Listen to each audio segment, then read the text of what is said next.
கர்ணன் துரியோதனாலே வளர்க்கப்பட்டவன். அவன் பெரிய கொடையாளி. உங்களுக்கு தெரியும் கர்ணனுடைய கொடை, உங்களுக்கு தெரியும். அவனுடைய கொடையினுடைய உச்சம் சொல்வதற்காக ஒரு கதை சொல்வார்கள். அது பாரதத்திலே இல்லை. ஒரு கதை சொல்வார்கள். என்ன கதை என்றால், கர்ணனுக்கு கொடையாளி என்று பட்டம் வந்து விடுகிறது, பெயர் வந்து விடுகிறது. அது இயல்பா வந்ததில்லை. அவன் ஆரம்பத்தில் திட்டம் போட்டு கொடையாளியா தன்னை மாற்றிக்கொண்டான். அதாவது அவனுக்கு தாழ்வு சிக்கல். தான் அம்மா அப்பா பெயர் தெரியவில்லை, யாருக்கு பிறந்தது என்று தெரியவில்லை, ஆற்றல் இருக்கிறது, ஆனால் அங்கீகாரம் இல்லை. அவன் என்ன செய்தான்? உலகத்தில் அங்கீகாரம் பெறுவதானா அதுக்கு ஒரு வழி இருக்கிறது பாருங்க. என்ன வழி என்று கேட்டா, கொடையாளியா மாறி எவனும் அங்கீகரிச்சிருவான். கொடையாளியா மாறினா அவனை ஒருத்தனும் விசாரிக்க மாட்டான். ஒருவன் பெரிய கொடையாளியா மாறிட்டால் அவனை பிறகு ஒருவனும் அவனை குற்றம் விசாரிக்க மாட்டான். இவர் யார் என்ன கேட்டா அங்க இது போயிருமே, அதுக்காகவே கேட்க மாட்டான். இந்த இந்த இந்த உத்தி தெரிஞ்சது கர்ணனுக்கு. கொடை பண்ணுவோம் என்று நினைச்சு தொடங்கினான். அதை யார் சொல்லுகிறார்? வில்லிபுத்தூரார் சொல்லுகிறார். புறம் சுவர் கோலம் செய்வான் போன்று என்று எழுதுகிறார். வீட்டிலே சில பேர் வீட்டு உள்ளுக்கு ரொம்ப அழுக்கா இருக்கும், வெளி சுவர் நல்ல அழகா பெயிண்ட் பண்ணி வச்சிருப்பான். கர்ணன் செய்த கொடை இருக்கிறதே புறம் சுவர் கோலம் செய்வது போல கொடை செய்தான் என்று எழுதினார் வில்லிபுத்தூரார். வெளியில சும்மா பெயிண்ட் அடிச்சான். அவனுக்கு அது இயல்பு இல்லை, பெயிண்ட் அடிச்சான். ஆனா என்ன ஆச்சு தெரியுமோ, அதை செய்ய செய்ய செய்ய செய்ய செய்ய அது அவனுக்கு வழக்கமாகிவிட்டது. கொடை வழக்கமா போச்சு. அவனால கொடை செய்யாமல் இருக்க முடியவில்லை. முதல் சும்மா ஒரு விளையாட்டா தான் தொடங்கினான். அதுக்கு தான் விளையாட்டா ஒரு கதை சொல்வார்கள், ரொம்ப ரசிக்கிற கதை. இந்த பஞ்சபாண்டவர்களுக்கு ஒரு பெரிய கவலையாம். கண்ணன்ட்ட சொல்லி கவலைப்பட்டார்களாம். என்னையா நாங்களும் தான் கொடுக்கிறோம், நாங்களும் தான் கொடுக்க, கர்ணன் மட்டும்தானே கொடுக்கிறார், நாங்களும் தான் எல்லாருக்கும் கொடுக்கிறோம், எங்களை யாரும் கொடையாளி என்று சொல்கிறார்கள், இந்த கர்ணனுக்கு மட்டும் அப்படி என்ன கொடையாளி என்று பெயர்? கர்ணனுக்கு மட்டும் என்ன கொடையாளி? கிருஷ்ணர் சொன்னார், அதை விடுங்கடா பேசாம, அது ஒரு பட்டம் தானே அவனுக்கு இருக்குது, இருந்துட்டு போகட்டும். பாண்டவர்கள் விட இல்லை, அது என்ன நாங்களும் தானே கொடுக்கிறோம், எங்க அரண்மனையிலையும் வருகிற எல்லாருக்கும் கொடுக்கிறோம், அவனை மட்டும் கொடையாளி என்று ஏன் சொல்வான்? ஔவையார் தான் சொன்னார், கொடை புறவி குணம் என்றார்.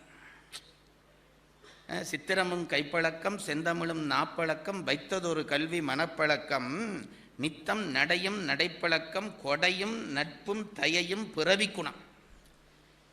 கொடை பிறவியில வர வேணும். கொடுக்கிற மாதிரி ஒரு இயல்பு பிறவியில வர வேணும்.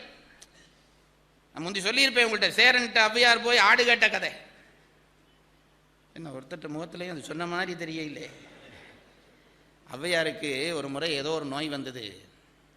இதெல்லாம் புத்தகத்தில் இல்லை, நான் சொல்றது கதை இருக்குது, இந்த பாட்டு இருக்குது. என்ன, ஆரோ வைத்தியர்கிட்ட போயிருப்பா. அந்த வைத்தியர் சொன்னார், நான் விட்ட இடத்த மறந்து போவேன், நீங்க ஞாபகம் வச்சுக்கொள்ளுங்க.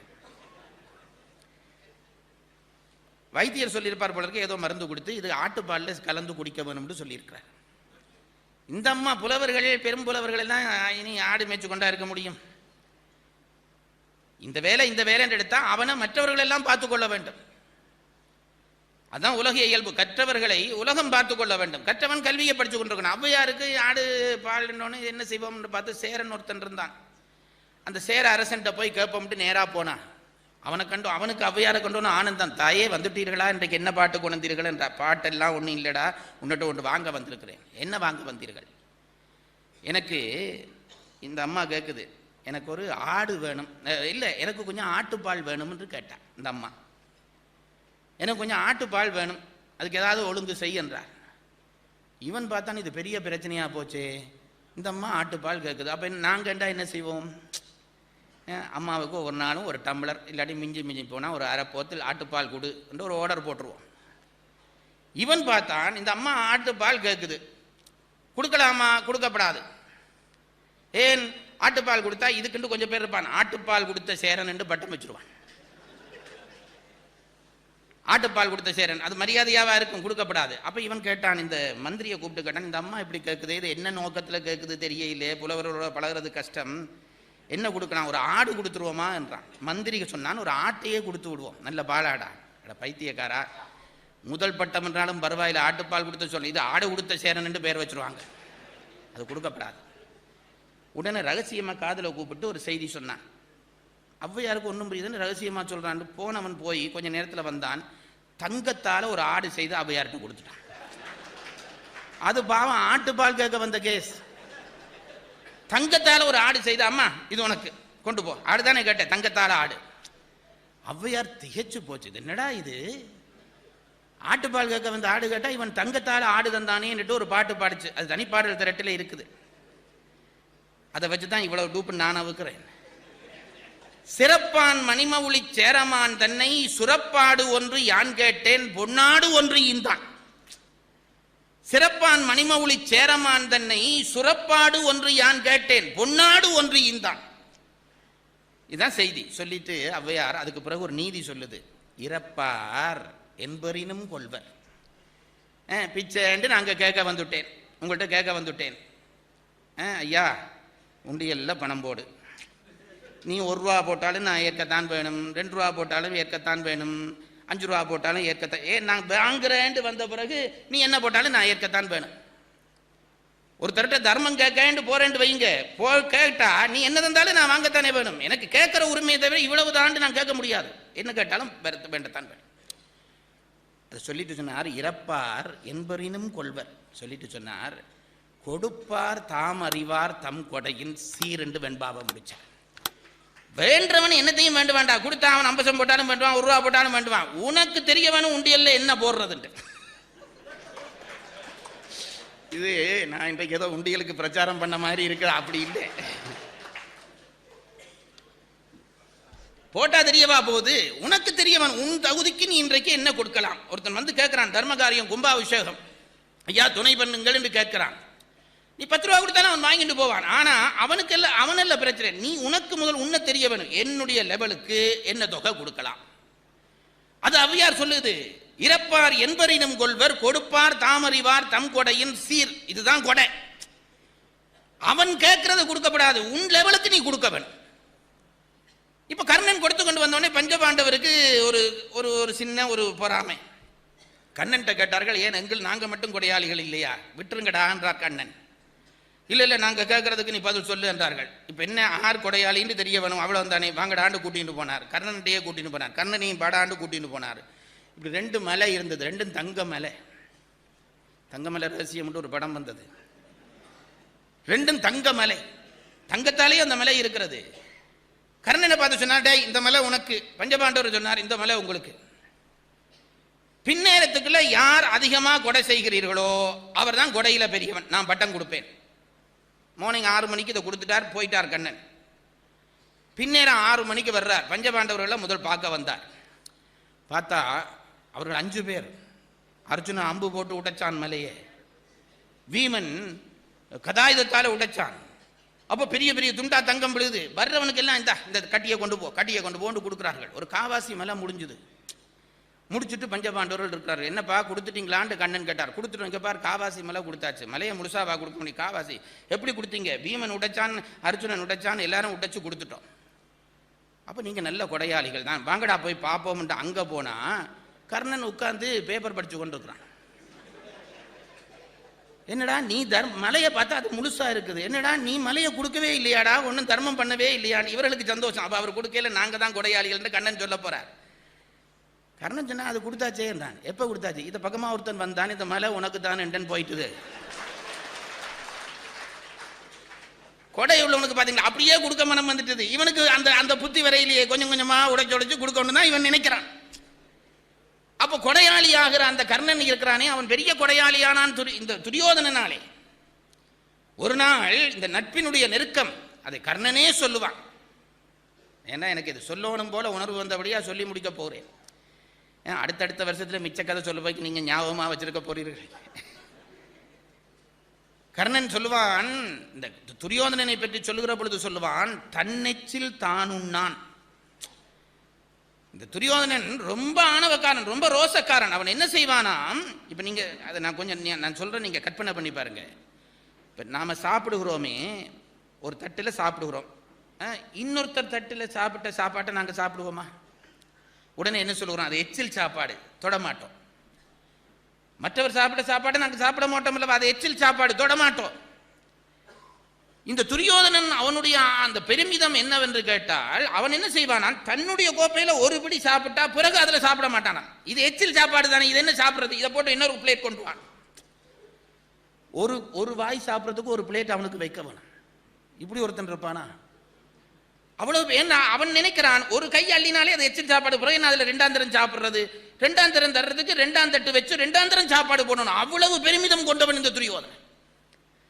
தன்னெச்சில் தான் உண்ணான், என்னை நண்பனாக ஏற்ற பிறகு என்னெச்சில் தான் உண்டான் என்றான் தெரியும்.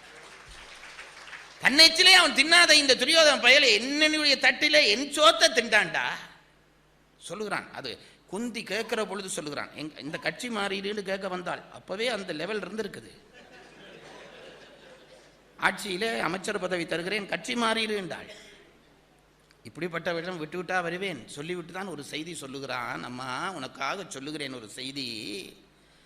ஒரு நாள், இது நீங்களே நினைச்சு பார்க்கவன், ஒரு நாள் துரியோதனன் வீடு, துரியோதனன் மனைவிக்கு பானுமதி என்று பெயர், நல்ல பெண்.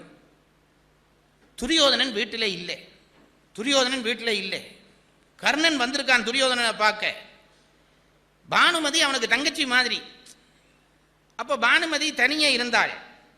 எங்க துரியோதனன் கேட்டான். இப்படி எங்கேயோ வெளியில போயிருக்கார், வர நேரம் செல்லும், வா கொஞ்ச நேரம் சூது விளையாடலாம் என்று போட்டு இப்படி ஒரு டேபிள் போட்டு துரியோதனன் அந்த பக்கம் இருக்கிற, கர்ணன் அந்த பக்கம் இருக்கிறான், இந்த பக்கம் பானுமதி.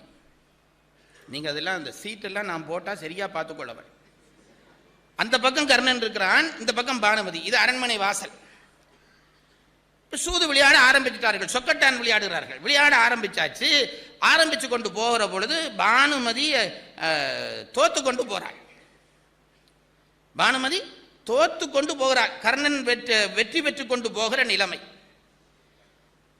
இந்த நேரத்திலே அதுதான் அரண்மனை வாசல். அங்கே இருந்து துரியோதனன் உள்ள வந்தான். நல்லா கவனிக்க வேணும்.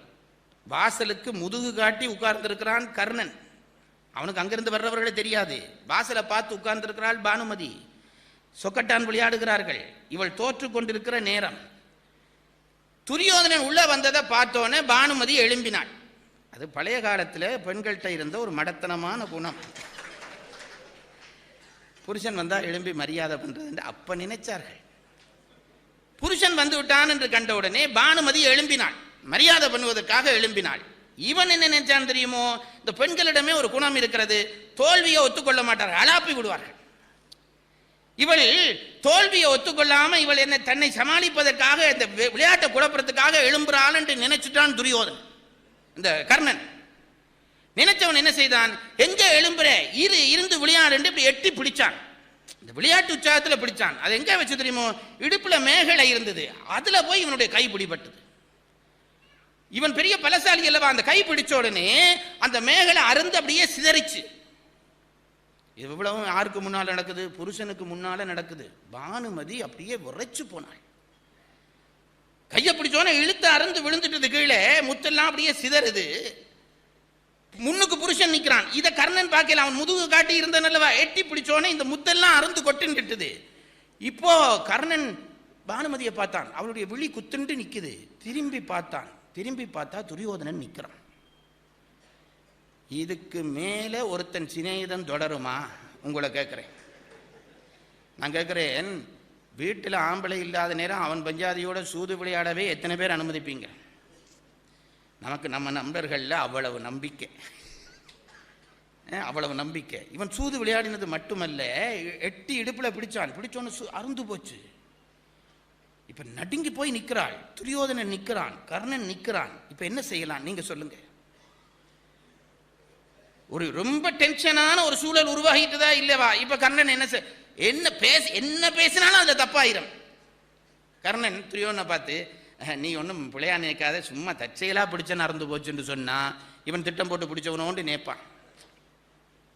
எதை பேசினாலும் ஆபத்து. நான் வேணுமென்று செய்யலேன்னு செய்தாலே வேணுமென்று செய்தது ஆயிரும். என்ன செய்யறோம் எல்லாரும் 3 பேரும் விழிய ரொம்ப சங்கடப்படுற பொழுது துரியோதனன் கேட்டான். என்ன சொன்னான் தெரியுமோ? கர்ணனை பார்த்தான். டேய், நீங்க விளையாடுங்கடா, என்ன முத்து கீழே விழுந்துட்டு கவலைப்படுறியா? எடுக்கவோ கோக்கவோ என்றான். எடுக்கவோ, நீங்க உங்க கேமை தொடருங்கடா, நான் அதை எடுத்து கோக்குற வேலையை நான் பார்க்கிறேன் என்றான். எல்லாம் கர்ணன் சிரிச்சான், பானுமதி சிரிச்சாள். அந்த டென்ஷனே இல்லாம போயிடுச்சு. இதை சொல்லித்தான் கர்ணன் சொல்லுகிறான், இப்படிப்பட்ட நண்பனை விட்டுவிட்டா ஆட்சிக்காக என்னை வர சொல்லி கேட்கிறாய் தாயே, நான் வரமாட்டேன் என்று சொன்னானே. இப்ப நான் சொல்றேன் பாருங்க, எந்த உயர்ந்தவனிடமும் தாழ்ந்த இயல்புண்டு, எந்த தாழ்ந்தவனிடமும் உயர்ந்த இயல்புண்டு. குந்தி தேவி இளம்பெண்ணாக இருந்த காலத்திலே முனிவர் ஒருவருக்கு சேவகம் செய்து அவர் கொடுத்த மந்திரத்தை இது உண்மை மந்திரம்தானா என்று சோதிக்க வேண்டும் என்று சூரியன் நினைத்து சொல்லப்போக சூரியனாலே கர்ப்பதானம் பெற்று அந்த பொழுதிலேயே ஒரு குழந்தையை பெறுகிறாள். பெற்று பழையபடி கன்னி ஆகிறாள். அந்த குழந்தை தான் கர்ணன். உங்கள் எல்லாருக்கும் அந்த கதை தெரியும். மகாபாரதத்திலே மிக பரிதாபத்துக்குரிய பாத்திரம் கர்ணன். அவனை பெற்ற தாய் கைவிட்டாள், தந்தை கைவிட்டார், குருநாதர் கைவிட்டார். அதான் அவனுக்கு இருந்த கொடுமையிலே பெரிய கொடுமை. வித்தை பயில வேண்டும் என்று பரசுராமரிடம் போய் பயில வேண்டும் என்று நினைக்கிறான் கர்ணன். என்றால் சூரியனுடைய பிள்ளை அல்லவா, அந்த ஆற்றல் எங்கே போவது? பரசுராமரிடம் பயில வேண்டும் என்று நினைக்கிறான். பரசுராமர் அந்தணர்களை தவிர வேறு யாருக்கும் தான் வித்தை சொல்லிக் கொடுக்க மாட்டேன் என்று சத்தியம் பண்ணிவிட்டு இருக்கிறான். ஆனால் இவனுக்கோ அந்த பசி, அர்ச்சுனனை போலவே இவனுக்கும் வில்வித்தை பசி. எப்படியும் அவரிடம் பயில வேண்டும் என்று நினைத்தான். என்ன செய்தான்? பயில வேண்டும் என்ற அந்த ஆசையினாலே ஒரு பூநூலை எடுத்து போட்டுக்கொண்டான். ரொம்ப சுலபமாக ஏமாத்துகிற முடியுமே. ஒரு பூநூலை போட்டுக்கொண்டான். அந்தனர் போல தன் தோற்றத்தை மாற்றிக்கொண்டான். பரசுராமரிடம் போய் என்னை நீங்கள் சீடனாக ஏற்க வேண்டும் என்று கேட்டான். இவனுடைய முக தேஜஸை பார்த்து இவன் வீரனாக வரக்கூடியவன் என்று பரசுராமரும் இவர் அந்தணன் என்று நினைத்து தன்னை ஏற்றுக்கொண்டான். பல வித்தைகளை பரசுராமரிடம் பயின்றான்.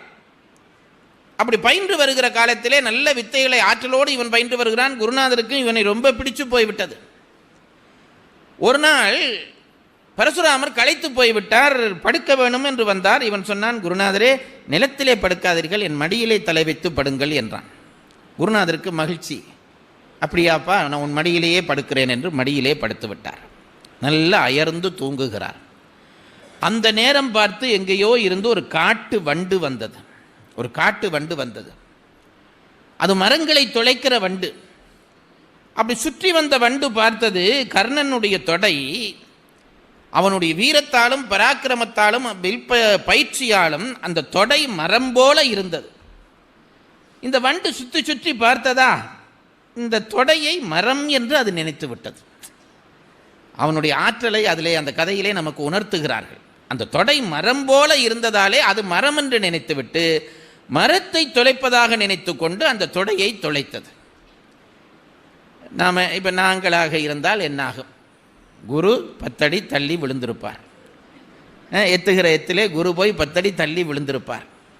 இவன் வீரன் அல்லவா, குரு படுத்திருக்கிறார். இந்த நேரம் நான் காலை அசைத்தால் அவர் தூக்கம் குழம்பும், அவருடைய தூக்கம் குழம்பும். ஆகவே வலித்தாலும் பரவாயில்லை, நான் இதை சகித்து கொள்ள வேண்டும் என்று கர்ணன் நினைத்தான். வண்டு தொலைக்கிறது. தொலைத்து மறுபக்கமாக வண்டு வந்தது. இவன் அதுவரையும் சகித்து கொண்டான். வண்டு அந்த புறம் வந்தவுடனே அந்த தொலைத்த துவாரம் வழியாக இரத்தம் பீரிட்டு பாய்ந்தது. பாய்ந்த இரத்தம் படுத்திருந்த குருநாதருடைய முகத்திலே விழுந்தது. அவருடைய தூக்கம் கலைந்தது. திடுக்கிட்டு எழுந்தார் பரசுராமர். இப்போது இந்த கதை உங்களுக்கு தெரிந்தபடியால் அடுத்தது என்ன நடக்கும் என்பது உங்களுக்கு தெரியும். நான் சும்மா சொல்கிறேன், தெரியாமலே இந்த கதை கேட்குறோம் என்று வைங்கோ. நாங்கள் என்ன நினைப்போம்? அடடா, என் தூக்கம் குலையாமல் இருப்பதற்காக இப்படி பொறுத்து கொண்டாயா மகனே, வா உனக்கு ஒரு புது அஸ்திர பயிற்சி சொல்லித் தருகிறேன் என்று குருநாதர் கொடுத்திருப்பார் என்று நினைப்போம். சத்தியத்துக்கு முக்கியத்துவம் இருந்த காலம். அதனாலே எழும்பினார் குருநாதர். இவனை பார்த்தார். கால் தொலைத்து இரத்தம் பாய்வது, அதுதான் தன்னை பட்டிருக்கிறது என்பது தெரிந்தது. என்ன நினைத்தார்? உடனே அவனுடைய பொறுமை, அவனுடைய ஆற்றல் இதெல்லாம் அவருக்கு படவில்லை. ஒரு பிராமணனுக்கு இந்த சக்தி இருக்காது. ஒரு பிராமணனுக்கு இந்த வேதனையை தாங்குகிற சக்தி நிச்சயமாக இருக்காது. அவன் கல்விக்குரியவன், படிப்புக்குரியவன், படிப்பானே தவிர வேதனையை தாங்க மாட்டான். இன்றைக்கும் அதுதான் உண்மை. படிக்கிறவர்கள் வீரர்களாக இருக்க மாட்டார்கள், வீரர்கள் பெருசாக படிச்சிருக்க மாட்டார்கள். நான் சொல்கிறதுண்டு, எங்கள் ஊரில் கேட்டால் பெரிய டாக்டர், பெரிய இன்ஜினியர், டபுள் டிகிரி எடுத்துட்டான், என்னென்னமோ சொல்வார்கள். அவனை பார்த்தால், அவன் நடக்கிறத பார்த்தாலே அவனுக்கு 10 ஊசி போட்டால் தான் எழும்புவான் போல இருக்கும். சில பேர் ரொம்ப பெரிய டாக்டர், இப்படி நடப்பான், அவருக்கே ஊசி போடணும் போல இருக்கும். ஏனென்றால் புத்திக்கே வேலை கொடுத்து உடம்புக்கே வேலை இல்லாமல் சோர்ந்து போய் இருப்பான். பலம் இருக்காது அவனிடம். அப்போ இதை பார்த்த உடனே நினைத்தார், இது ஒரு பிராமணனுடைய செயல் இல்லை. ஒரு பிராமணன் இப்படி ஒரு நாளும் இவ்வளவு வேதனையை தாங்கி பொறுத்து இருக்க மாட்டான். இது ஒரு சத்திரியனுடைய வேலை, இது சத்திரியனுக்குத்தான் வரும். உடனே கர்ணனை பார்த்தார். கர்ணா, உண்மை சொல்லு, நீ சத்திரியனா பிராமணனா? இதற்கு மேலே பொய் சொல்ல கர்ணனுக்கு வரவில்லை. சுவாமி, என்னை மன்னித்துக் கொள்ளுங்கள், உங்களிடம் வித்தை பயில வேண்டும் என்ற வெறியினாலே பொய் சொல்லி உங்களிடம் மாணவனாக சேர்ந்து விட்டேன், நான் சத்திரியன் தான் என்றான். குருநாதருக்கு கோபம் வந்தது. வித்தையை யாராவது பொய் சொல்லி கற்பார்களா? ஒரு குருநாதரிடம் யாராவது பொய் சொல்வார்களா? நீ பொய் சொல்லி விட்டாயே. பொய் சொல்லி நீ கற்ற வித்தைகள் முறைப்படியான வித்தைகள் அல்ல. ஆகவே கர்ணா, உனக்கு நான் ஒரு சாபம் கொடுக்கிறேன், உனக்கு ஒரு சாபம் கொடுக்கிறேன். நீ என்னிடம் கற்ற வித்தைகள் எல்லாம் உனக்கு உற்ற நேரத்தில் மறந்து போய்விடும். போ. நீ என்னிடம் கற்ற வித்தைகள் எல்லாம் உற்ற நேரத்தில் மறந்து போய்விடும். உனக்கு தேவையான நேரத்திலே அது உன்னிடம் மறந்து போய்விடும், நீ போ என்று சாபம் கொடுத்து அனுப்பினார். இங்கே பாருங்கள், கர்ணனுடைய துன்பத்தை நான் சொல்வதுண்டு. பெற்ற தந்தை பிறந்தவுடனேயே பேர்த் சர்டிஃபிகேட் கூட பதியாமல் போய்விட்டார். சூரிய பகவான் தந்தை, பெயர் பதியவில்லை. பெற்ற தாய்தான் பிள்ளைக்கு எல்லாம் கொடுப்பவள். அந்த தாய் அந்த பிள்ளையை பாதுகாக்காமல் ஆற்றிலே விட்டாள். அதற்கு பிறகு குரு அந்த பிள்ளைக்கு சபித்தார். கடைசியாக தெய்வம் காப்பாற்ற வேண்டும் அல்லவா? தெய்வமாகிய கண்ணன் கடைசி நேரத்திலே வந்து, நீ செய்த தர்மமெல்லாம் எனக்கு கொடு என்று அவனை கொல்லும்படியாக செய்துவிட்டு போகிறார். ஒரு மனிதனை காப்பாற்றுவதற்கு மாதா, பிதா, குரு, தெய்வம் நாலும் தான் துணை. கர்ணனை பொறுத்தளவிலே மாதா, பிதா, குரு, தெய்வம் 4 பேராலும் வஞ்சிக்கப்பட்டவன் கர்ணன். இதுதான் கர்ணனுடைய கொடுமை. நான் விளையாட்டாக சொல்வதுண்டு, ஒரு வீட்டிலே ஒரு அம்மா, ஒரு பிள்ளை, ஒரு ஆண் பிள்ளை, ஒரு பெண் பிள்ளை. கணவன் இறந்து விட்டான். இந்த விதவை தாய்க்கு ஒரு ஆண் பிள்ளை, ஒரு பெண் பிள்ளை. இந்த ஆம்பளை பிள்ளை மூத்த பிள்ளை. இந்த அம்மாவுக்கு பெரிய நம்பிக்கை. அவன் வளர்ந்தான். வளர்ந்த உடனே நல்ல உத்தியோகம் பார்த்தான். அவனுக்கு ஒரு கல்யாணம் பண்ணி வைத்தாள் இந்த அம்மா. இப்போ இந்த வீட்டிலே அம்மா, மருமகள், தங்கை 3 பேர். இவன் ஒருத்தன் ரொம்ப மதிப்பாக வாழ்ந்தான். அவனுக்கு எந்த குறையும் இல்லை. எல்லாரும் அவனை போற்றினார்கள். தாய் போற்றினாள், மனைவி போற்றினாள். நல்ல மனைவி வந்தபடியால் மனைவி போற்றினாள், தங்கை போற்றினாள், எல்லாரும் போற்றினார்கள். ஒரு நாள் அவனுக்கு பிறந்த நாள் வந்தது. அந்த ஆண்டு அவனுக்கு பிறந்த நாள் வந்தது. இந்த பிறந்த நாளை கொண்டாட வேண்டும் என்று 3 பேரும் 3 பெண்களும் தனித்தனியே திட்டமிட்டார்கள். இவனுக்கு தெரியாமல் இவனுக்கு ஒரு பரிசு பொருள் வாங்க வேண்டும். அப்போ அம்மா கொஞ்சம் காசு சேர்த்து வைத்திருந்தாள், மனைவி கொஞ்சம் சேர்த்து வைத்திருந்தாள், தங்கை கொஞ்சம் சேர்த்து வைத்திருந்தாள். 3 பேருமாக தங்களுக்குள்ளே பேசி இந்த பணத்தை போட்டு அண்ணனுக்கு ஒரு டவுசர் வாங்க வேண்டும், அண்ணனுக்கு ஒரு டவுசர் வாங்க வேண்டும். 3 பேருமாக பணம் போட்டு தங்கையிடம் கொடுத்து அனுப்பினார்கள். தங்கை அண்ணனுடைய அண்ணியையும் கூட்டி கொண்டு போய் ஒரு டவுசர் வாங்கி கொண்டு வந்து விட்டாள். பத்திரமாக வைத்திருக்கிறார்கள், இவனுக்கு தெரியாது. அடுத்த நாள் பிறந்த நாள். இன்றைக்கு இரவு நேரம், மாலை நேரம், இரவாகிறது. அந்த இரவு நேரத்திலே 3 பெண்களுமாக இந்த டவுசரை கொடுத்து, உங்களுக்காக நாங்கள் ரொம்ப வறுமைப்பட்ட குடும்பம், ஒரு டவுசர் புதுசாக வாங்கியிருக்கிறோம், இது நாளைக்கு நீ பர்த்டேக்கு போட வேண்டும் என்று கையிலே கொடுத்தார்கள். இவன் அதை எடுத்து போட்டு பார்த்தான். புதுசாக வந்த உடுப்பை எல்லாரும் போட்டு பார்ப்போம் அல்லவா, நாளைக்கு போடுவதற்கு இன்றைக்கு போட்டு பார்த்தால் அந்த டவுசர் 1 சான் நீளம் கூடவாக இருந்து விட்டது. நீளம் கணக்கு பார்க்காம வாங்கிட்டார்கள். 1 சான் நீளம் அந்த டவுசர் அதிகமாக போய்விட்டது. இவன் பார்த்தா, நான் 1 சான் நீளமான டவுசரை போட முடியுமா, அப்போ இதை யாராவது ஏதாவது பண்ண வேணும் என்று நேராக அம்மாவிடம் போனான். அம்மா அடுத்த நாள் பிறந்த நாள் கொண்டாட்டத்துக்கு அப்போ தான் லட்டு பிடிக்கிறாள். வயசானவள் களைத்து போய் அந்த லட்டு பிடிச்சு கொண்டிருக்காள். இந்த மகன் வந்தான். என்னப்பா என்று கேட்டால், நீங்கள் வாங்கின அந்த டவுசர் 1 சான் நீளம் அதிகமாக இருக்கிறதம்மா, அதை வெட்டி தைத்து கொடுக்குறியா என்று கேட்டான். அம்மாவுக்கு வேலை களை, உனக்கு இவ்வளவு நாள் உன்னை வளர்த்தது காணாதா, உன் மனைவி இருக்கிறாளே அவளை கேட்கப்படாதா, என்னிடமா வந்து கேட்க வேண்டும். இந்த எந்த மாமிமாருக்கும் இருக்கிற ஒரு இதுதானே, மாமி மருமகள்கிட்ட வேலை வாங்கினா என்ன, உன் மனைவியிடம் போய் கேளேன் என்று சொல்லிவிட்டு அவள் தன் வேலையை பார்த்தாள். இவனை நினைத்தான், வயசானவள், அவளை துன்பப்படுத்தப்படாது என்று வந்துட்டான். தன் மனைவியிடம் போனான். அவள் அப்போ தான் கேக் செய்து கொண்டிருக்கிறாள்.